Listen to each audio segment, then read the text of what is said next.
चला तो सर क्या आप इसके प्रति व्यू क्या है आपका? मैं एक्चुअली मैं यूपी का रेजिडेंट होने के नाते मैं तो इसमें सकारात्मक सोचता हूँ, क्योंकि अदर स्टेट के लोग को अननेसेसरी फ़ायदा मिलता था और स्टेट सर्विस हमें जॉब में रहते हुए कैसे आपने पढ़ाई को सर मेंटेन किया कैसे?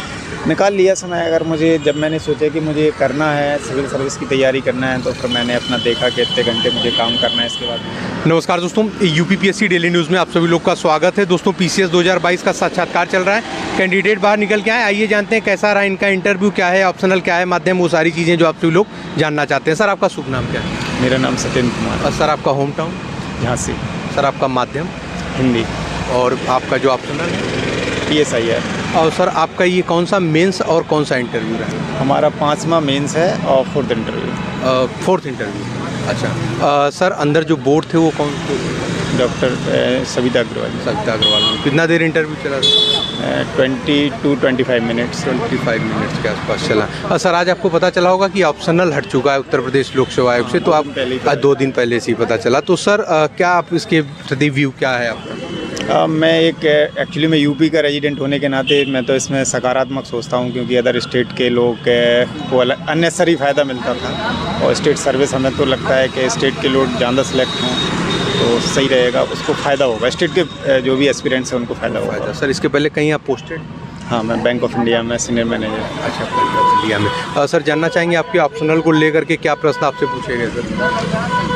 इंटरनेशनल इशू से ही ज़्यादा पूछे गए, क्योंकि पॉलिटी से कुछ टर्म पूछे गए। इंटरनेशनल इशू में जो करंट मुद्दे जो हैं उनसे रिलेटेड मुझे कुछ प्रश्न ऐसे रसिया यूक्रेन वार है, इंडियन रुपीस को लेके जो डेक्लाइन है जो बढ़ रहा है, भारत की रणनीति क्या है डॉलर को लेके, कैसे ग्रोथ करेगा, कैसे एक्सपोर्ट को बढ़ाएगा, कैसे अपनी सुरक्षा करेगा, और जो भी इंटरनेशनल जैसे रसिया से भी दोस्ती रखना है, अमेरिका से भी रखना है, तो कैसे बैलेंस करेगा। अच्छा, इस तरीके से। और सर सिचुएशनल बेस से कुछ प्रश्न? सिचुएशन बेस में यही पूछा गया कि एक बार ऐसे वित्त मंत्री के रूप में अगर एक मुझे सिचुएशन क्वेश्चन पूछा, एक बार प्रधानमंत्री के रूप में मुझे कुछ सिचुएशन क्वेश्चन पूछा था। जैसे सर कुछ जैसे वित्त मंत्री के रूप में ऐसे ही पॉलिसी को लेके था कि ये पॉलिसी है तो आप कैसे इसको लीड करेंगे, क्या आपका निर्णय होगा। और ऐसे प्रधानमंत्री को लेके था जो हमारा एक्सपोर्ट बढ़ाने के लिए आप क्या करेंगे, अगर आप प्रधानमंत्री हैं तो क्या रणनीति होगी आपकी। सर जॉब में रहते हुए कैसे आपने पढ़ाई को सर मेंटेन किया कैसे? निकाल लिया समय। अगर मुझे जब मैंने सोचा कि मुझे करना है, सिविल सर्विस की तैयारी करना है, तो फिर मैंने अपना देखा कि इतने घंटे मुझे काम करना है, इसके बाद मेरे पास इतने घंटे हैं, उतने घंटे में अगर मैं लगा के नहीं कर लूँगा फिर मैंने स्टार्ट किया।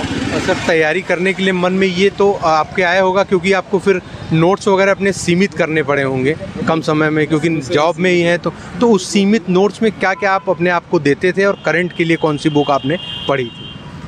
नोट्स तो देखो बाज़ार में काफ़ी जो टेक्स्ट बुक आती हैं उनको सभी लोग लगभग जानते ही हैं क्या पढ़ना है। फिर उसके बाद कुछ कोचिंग वाले भी कोई अलग से तो बनाते नहीं हैं, उन्हीं बुकों को लेके ऊपर नीचे करके बनाते रहते हैं। तो अगर किसी के पास ज़्यादा टाइम है तो वो टेक्स्ट बुक से शुरू कर सकता है, NCERT से शुरू कर सकता है, क्योंकि वहाँ पर फैक्ट भी अवेलेबल होता है और कॉन्सेप्ट भी अवेलेबल होता है। कोचिंग वालों को थोड़ा सा उसको मॉडिफाई करके कि जिससे कि समझ में अच्छे से आए उस तरीके से कर देते हैं। तो आप कोई भी कुछ भी पढ़ो, एक पढ़ो बस, ये नहीं कि ये चीज़ यहाँ से पढ़ रहा है, क्योंकि भाषा की लेवल पे काफ़ी होती है। तो आपको प्री के लिए तो प्रॉब्लम नहीं होती, जब आप मेंस में लिखने पे आते हैं तो आप मन आपका उलझ जाता है कि वो वाली परिभाषा लिखनी चाहिए, ये वाली लिखनी, तो शब्दों में थोड़ा बहुत ऊपर नीचे हो जाता है, तो पता चला कि कॉन्सेप्ट ही अलग हो जाता है, समय अलग चला जाता है आपका, तो इस तरीके से मेंस में आप फेल हो जाएंगे। जी सर, PCS 2023 का जो पेपर है वो बहुत कम दिन बचा हुआ है, इसके लिए सर करंट अफेयर कौन सा आप सजेस्ट करेंगे छात्रों के पढ़ें बेटर हो? जो हमारा जो समझ है, जो छात्र जो पढ़ते हैं वो ज़्यादातर घटना चक्र पढ़ते हैं, और घटना चक्र के अलावा कुछ कोचिंग है वो अपना जैसे दृष्टि भी निकालती है, ध्येय भी निकालती है अपना करंट, और भी वो लोग सभी लोग निकालते हैं। तो आपकी तरफ से सजेशन क्या है पढ़ने के लिए? अब मैं तो कुछ ऐसा सजेस्ट नहीं करूंगा कि पता चले कि मैं जो कहूं और कुछ हमारे जैसे मैं इंटरव्यू दे रहा हूं, कुछ लोग पढ़े हैं वो गए इंटरव्यूज में गए हैं शायद, तो मैं कुछ ऐसा नहीं करूंगा। अपनी समझ से देखना चाहिए प्रीवियस ईयर पेपर कैसा और क्या क्वेश्चन आए थे, उस किस मैगजीन से आए थे, कैसे उसमें क्या क्या चीज़ें कवर हुई नहीं हुई, छूट गया, उससे अच्छा हमें तो ये लगता है कि अगर कोई डेली न्यूज़पेपर पढ़ता है वो ज़्यादा सही है। और सर आपका कुछ मोटिवेशन हमारे व्यूअर्स के लिए? मोटिवेशन कुछ नहीं ये है कि अगर ये सिविल सर्विस ये समझ लो एक अफीम की भांति है इसकी तैयारी करना।